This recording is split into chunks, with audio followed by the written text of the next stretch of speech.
Good morning, friends and enemies. In today's video, we're going to run through 6 players that I would go spend a second-round rookie pick on right now in your Dynasty Fantasy Football League. All right, so at the end of this video, go send that 206 for anyone on this list. Hope somebody out there, some poor soul hits accept on the trade. All right, and we did this video for third-round rookie picks last week or 2 weeks ago. You guys really enjoyed that. One of the more popular videos on the channel.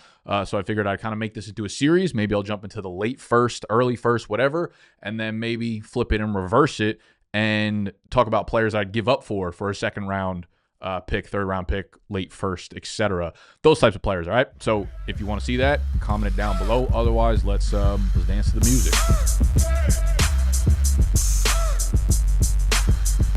For this video, how are we basing the value of a second round pick? Well, we're going over to Keep Trade Cut, and an early second round pick is the 102nd ranked player in their dynasty rankings, which is industry consensus. It's a conglomerate of people that go on there and make the rankings themselves, basically. Keep Trade Cut has a mid-second at 119 and then a late second at 151st. Now, I will say this list has changed quite a bit since I made it. I basically made this list at the same time I made the third round rookie pick list, but with all of the combine and rookie stuff happening, I made a lot more content in between that first one and this one, so a lot of things have changed with all the free agency stuff. And I'll talk through some of the players that I had on here earlier, and then deals happen and trades happen, and they've kind of moved. So it's a little bit ahead of the sticks, but unfortunately, don't pay for nothing because I didn't get it out there. But the very first player I'm going to put on here, and honestly, it feels unrealistic, but he keeps moving down the board, and Anthony Richardson is the 108th ranked player right now, quarterback 26 in fantasy, in Dynasty. That feels insane. When I look at the season for Anthony Richardson, like, there are very, very, very few bright spots. But I also think he had one of the more unlucky seasons in recent fantasy football memory. And listen, I have no stock in Anthony Richardson. I actually don't have him in any dynasty leagues. I did shoot off a 202 and an early third for him this morning after I did this write-up, so we'll see if somebody accepts on that. But I watched him last year, and I was not someone that loved him coming into the league. I wasn't like super high on him. He's going to be the next Cam Newton, whatever. I think there was always that possibility, but I wasn't, head over heels in love with him compared to the other quarterbacks in his class. But I do think it's gone too far now to the point where we're not really giving him a fair break. And listen, I get it. The Colts are out there saying they are going to bring in quarterback competition, and I think that's valid based on what happened last year. But at the same time, if you look at the supporting cast, like Josh Downs missed time last year. Michael Pittman broke his fucking back last year.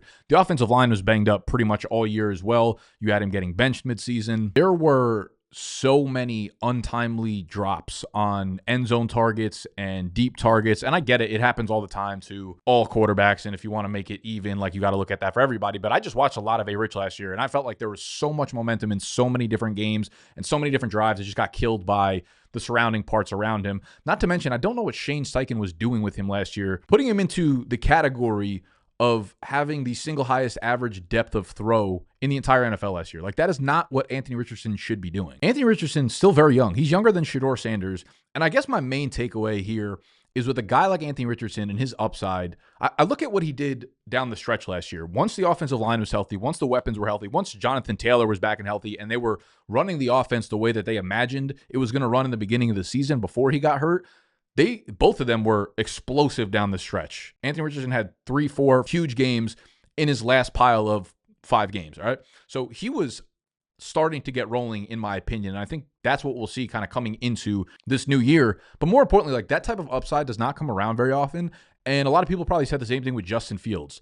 My point is, Justin Fields right now is the 126th ranked player on Keep Trade Cut. Like, dynasty value never evaporates. There are always going to be buying points for Anthony Richardson or Justin Fields. Like, every rumor, every report that hits, every time this guy steps onto the field and scores a rushing touchdown will be another chance to sell. I feel like you're able to buy him at the lowest of lows right now, and throughout the next 3 years, he will have this same price if he ends up going down from here like 5 more times. So you will have the chance to sell him again at this price. So I feel like this is the perfect buying opportunity for a player that, listen, I'm not like here saying I think Anthony Richardson's going to be work himself back into a first round startup pick, anything like that. But like, quarterback 26, there is just a 0% chance if he plays next year. Like, Daniel Jones, like, who are they really going to bring in that's going to push him for the starting role? He's going to be putting up 20 points per game fantasy wise. And I I don't know. He's just very young, and I think is just stupid. The next player up on this list, again, an early second on Keep Trade Cut, is the 102nd ranked player. Anthony Richardson was 108. Now his teammate, his top weapon, Josh Downs, is 106, the wide receiver 40. Now, I'm looking around and I'm like, I love Josh Downs as a prospect, loved him coming out, and I think he's just improved in both of the seasons that he's come into the league. I think he was an underrated prospect coming into the league. Day 2 draft capital. Matt Harmon runs reception perception. He dropped his Dynasty rankings a few weeks ago. He has Josh Downs as the wide receiver 18, right behind Brandon Ayuk, right behind Chris Olave, ahead of T. Higgins, ahead of Zay Flowers, ahead of Jaden Reed. So that should tell you the type of player we're talking about and the type of tier that you should be looking at Josh Downs in. When I look at Josh Downs for fantasy, any flaw that I think he has fantasy-wise is strictly based on the situation that he's in and not him player-related. His separation numbers were great as a prospect, really good as a rookie, and got even better as a sophomore. So he is a pure separator on man coverage, zone coverage, press coverage, all of it. He could do it all. And when you look at his actual numbers, I mean, his per-game numbers from his rookie year to his sophomore year jumped up by a huge increment. Targets per game, receptions per game, receiving yards per game, touchdowns per game. It's all there. His first read percentage on throws by the Colts offense, 30%. Nico Collins was at 31%. CeeDee Lamb was at 30.5%. Okay? Like, that is the type of target read you're getting. And obviously, he doesn't have as many valuable targets as a Nico Collins or a CeeDee Lamb because they're getting a lot of downfield threats. But, like, even so, man, the way that he can really provide that safety valve for a QB is something I'm really intrigued about in like a PPR setting. Among 128 qualified wide receivers who ran a minimum 150 routes last year, Josh Downs was 27th in average separation score per fantasy points. Again, look at the guys surrounding him. The 4 guys right above him: Terry McLaurin, Stephon Diggs, Malik Neighbors, Brian Thomas, Josh Downs.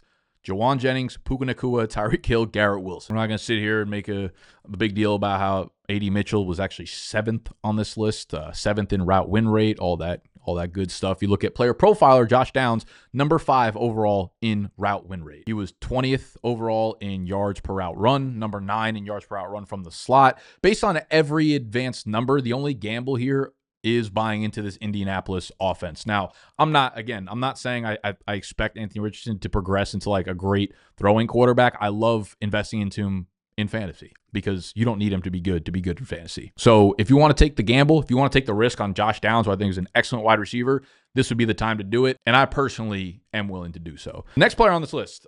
This was a tough one because I had Khalil Shakir on here prior to his extension, and he's moved up about 6 or 7 spots in the overall rankings. He's moved from wide receiver 43 up to wide receiver 40. I still think even post-extension, I really, really like his buy as an early second-round pick. No-brainer buy. Similar to Josh Downs, you're looking at the per-game trajectory of what Khalil Shakir has done in the 3 years in the league. Targets per game, receptions per game, receiving yards per game, touchdowns per game, fantasy points per game have all increased. In this season where we entered Buffalo without an expectation or without a real understanding of who was going to be the wide receiver 1, like Khalil Shakir easily became the top target there. There was Keon Coleman, and there was Curtis Samuel, and there was all of these like moving parts that we didn't know how it was going to end up, and they traded for Amari Cooper. At the end of the day, Khalil Shakir had a 28.3 target rate, 12th in the NFL. And it makes sense because the guy had virtually 0 drops on the year. Some other really, really impressive stats, all right? Number 2 in the NFL in total yards after contact. Number 10 overall in route win rate. 13th in formation-adjusted yards per route run. Literally 1 drop on the year. 67 slot catches, only JSN had more. 31 screen targets, only DJ Moore had more. They had a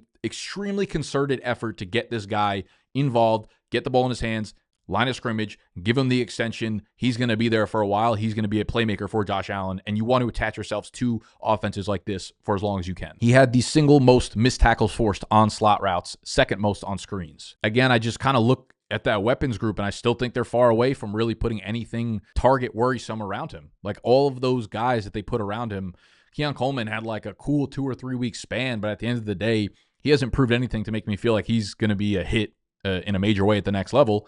And he plays a completely different position than Khalil Shakir does. Dalton Kincaid has been extremely disappointing. Amari Cooper was extremely disappointing.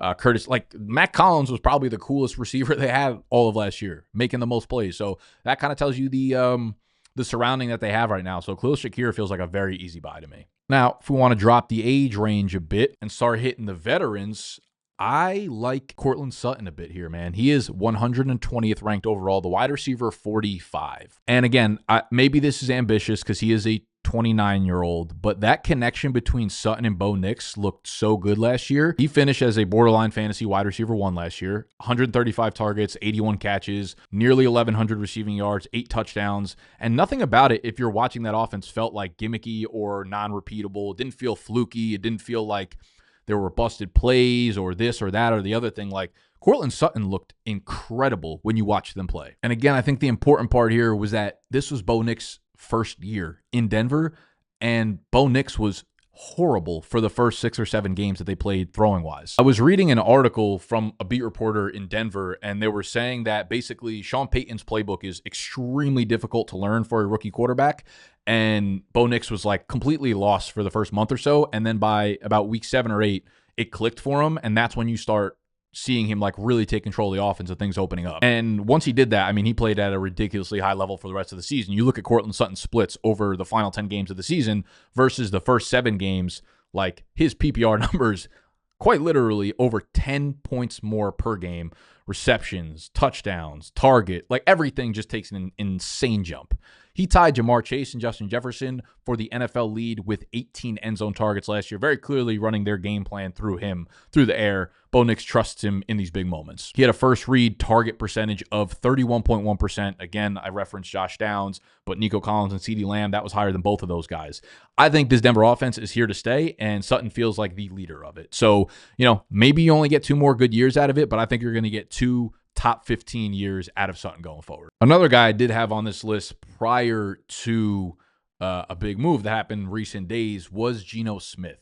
Geno Smith was a guy that last year in a Dynasty league of mine, I needed a QB2. Turns out I didn't, because I had like Baker Mayfield, and I wasn't really sure if he was going to be like a super serviceable guy. Ended up being the GOAT. But I traded for Geno Smith, and I believe I traded like the 209 and the 34 or something. And I thought a mid to late second was a phenomenal move for Geno Smith at the time. And I still think it is great prior to his move to the Raiders. So he got traded to the Raiders, obviously. He was 165 on Keep Trade Cut, quarterback 30. Now, he's only moved up to quarterback 27. However, he has jumped up from 165 all the way to 124. So Geno moving to the Raiders, he wanted to play under Pete Carroll. They're going to give him a fat fucking extension here. So I think you've got a QB2 for Superflex for the next 2, probably 3 years that loves to chuck the ball. Obviously, the situation in Las Vegas is going to be all over the place right now. They don't have a ton of heavy hitters on the offense, but they got Brock Bowers. Jacoby Myers is good. And guess what? If they draft Ted McMillan, 6th overall, you are now looking at 3 legit playmakers on offense, and I think Geno could probably do some damage with those 3 guys. So yeah, I mean, it was a pretty surprising move. I just mean, maybe not like super surprising, but in general, it's just, big name, big faces going to a new place, quarterback, all that kind of stuff. So I sneaky like the landing spot for Geno for the Raiders. I think he's a pretty good quarterback, and I think he's someone that could put up fantasy numbers in this offense. Last player up on this list, we've got Mr. Jauan Jennings. Jauan. That hurt. 138 overall, wide receiver, 48. Jauan Jennings was a really, really fun story in fantasy last year. Debo's obviously out of the situation in San Francisco. He's in Washington now. You have Brandon Ayuk, who is recovering from a torn ACL. You have Ricky Pearsall, who was a first-round pick last year, had some glimpses, got some playing time down the stretch, looked okay. Jauan Jennings and Brock Purdy, like, you cannot deny their chemistry. Jauan Jennings became a real playmaker in this offense. And I think there's a decent chance that he starts the year off as the wide receiver 1 with Ayuk coming back from the ACL. I think when Ayuk does return, whether that's in the first month of the season or more so, I mean, like at full strength, that's probably month 2, month 3, whatever. Jauan Jennings will probably be the starter outside him in 12 personnel. I think Jauan Jennings showed so much last year. I think he was a phenomenal possession receiver. He got like all of the 3rd down targets, all of the red zone targets. Like, he was a downfield threat for them. He was doing everything that people thought Brandon Ayuk was going to be doing for them last year. And obviously, again, Ayuk got hurt. But this offense still, like, with all the shakiness, with all the Kyle Shanahan this, Kyle Shanahan that, and not making the playoffs, like, this is still an offense and a system that I want to attach myself to. And Jauan Jennings showed me enough last year where, like, he feels like a legitimate player for a price that I think people are probably scared about his age. He's 27. He's not 29. Like Courtland Sutton's 29. Jauan Jennings has a few years before I feel like he is thrown out to pasture here. So stop underrating his ass. That goes for you too, Tony. That's all I got for you, okay? So that's a group of players that I'd be going out sending seconds for right now. Just to recap, we've got Anthony Richardson, we've got Josh Downs, Khalil Shakir, Courtland Sutton, Geno Smith, Jauan Jennings, and I think that was it, okay? So we did the same thing, again, with third-round picks, which I will put right here. We nailed the Mike Gesicki call there. I said, I'm pretty sure he's going to be re-signing. They've been very vocal about it, and then they did it. So if you were able to move a third-round pick for him while watching that video, you got some gold there, all right? So what we got? Love you. Hit the button that looks like this. Subscribe to the channel if you're new. And let me know if you want me to continue doing these on the flip side, lower in the drafts, all that kind of stuff. Love you. Hate you. Still get a smoochie.